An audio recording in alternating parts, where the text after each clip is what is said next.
Governor Tim Pawlenty used to be running things in Minnesota, soon hopes to be perhaps running things in this country. First off, Governor, welcome back. Always great to see you.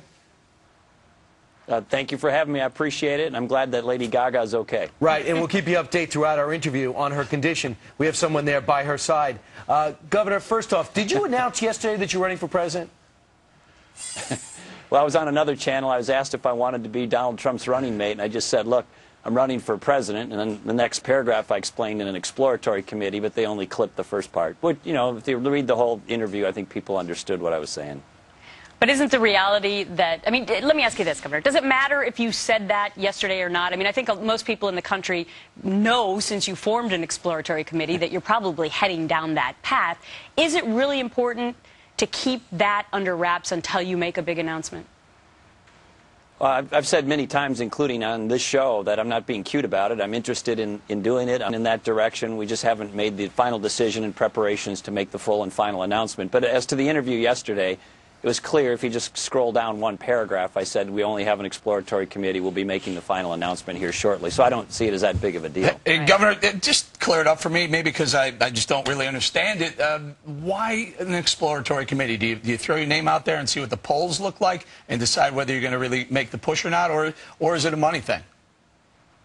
No, well, there's a bunch of rules involved, which means you can't really collect money or spend money for anything, including having an announcement, unless you got a committee properly filed and la-di-da. So there's some prerequisites to getting that done.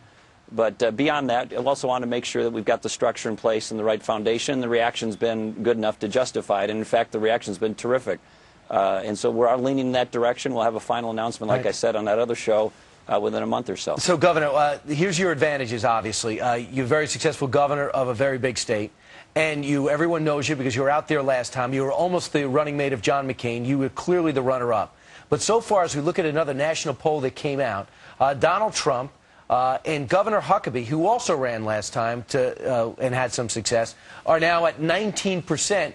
You're all the way down at 2%. Is this very discouraging to you? Well, it's not, because as you know, Brian, in these early polls, they're mostly name ID polls. If you went by them, Rudy Giuliani would be our nominee last time and our president. And so they're just a measure of familiarity, mostly from people who were either celebrities or ran last time. So a year ago, my name ID amongst Republicans was 15%. Now it's 50%. If you look not at the national polls, but in Iowa, in New Hampshire, South Carolina, you start to see some different movements, and you're going to see that over the next year. So those early state polls are the ones I would encourage you to look at. And as name ID goes up, you'll see these things equalize. But in the early months here, you're going to see just people who have higher name ID doing better in those polls. And if you threw in, you know, Hulk Hogan or somebody like that, they'd be up at the top of the polls, too. Do you put Donald Trump with Hulk Hogan? No, I just mean in terms of familiarity. I like Donald Trump. I think he's successful. He's entertaining. He's going to bring a lot to the debate, I think, if he runs, and so I welcome him to the debate. I think he'd enrich the debate, and I look forward to having him. I mean, no doubt one of the reasons that he's at the top of the polls right now is because his name recognition value is huge. I want to move on to the other important topic of the day, Governor, which is President Obama's speech today. I'm calling this part deux because it was my understanding that did lay out a budget a few weeks or months ago, and then last week you had Congressman Ryan with the Republican side, and now here comes the president with part two. What do you expect to hear? Are we going to hear details? Well, I think, unfortunately, we'll hear more of the same. We warmed over proposals from before, and I don't think you'll see details. But if you look at what he's proposed in the past, Gretchen, he wanted to have $400 billion of reduction over 10 years. So that would average about $40 billion a year when we have $1 trillion plus deficit every year and as far as the eye can see. So we have the President of the United States as a lagging indicator, somebody who's lagging behind the debate instead of leading. And unfortunately, that's his pattern on most things. But, Governor, what should he do? Should he get specific? Should he stay, you know, like I said earlier, 64,000 feet, or should he drill down into where he's going to make spending cuts? What would you do? Well, first of all, he's now apologizing for saying when he was a senator we shouldn't raise the debt ceiling limit. I agreed with him when he was a senator. We should not raise the debt ceiling limit. But we got to look the American people in the eye and tell them specific. So on Social Security, it's time to say, look, if you're a new entrant into the program, we're going to gradually raise the retirement age over time. If you're somebody who's super wealthy, you're not going to get as big of a cost of living adjustment. We won't means test the whole program, but at least as to the cost of living adjustment, you're not going to get a very big one or one at all. But if you're middle income or lower income, you'll still get your cost of living adjustment. We've got to shut off the autopilot on Medicaid, block grant it to the states. And on Medicare, we can't have it be a volume-based 1950s cost-plus system. We've got to start paying providers in Medicare, not for volume of services provided, but for quality outcomes and better performance and better health care, amongst other things. Right. So those are the kinds of things we have to do. Right. I don't think he'd have to open up Paul Ryan's plan and read verbatim from that or load it into the prompter. I don't see him doing that. Here's what will be in his prompter on four principles at least, and see what you think. Keep domestic spending low. Find savings in defense budget, which Paul Ryan didn't. Reduce excess in health care spending while strengthening Medicare and Medicaid. That's a little blurry. Tax reform that reduces spending in the tax code. So he wants... So, I mean, looking at the tax code is not something you run from, but the other things probably is.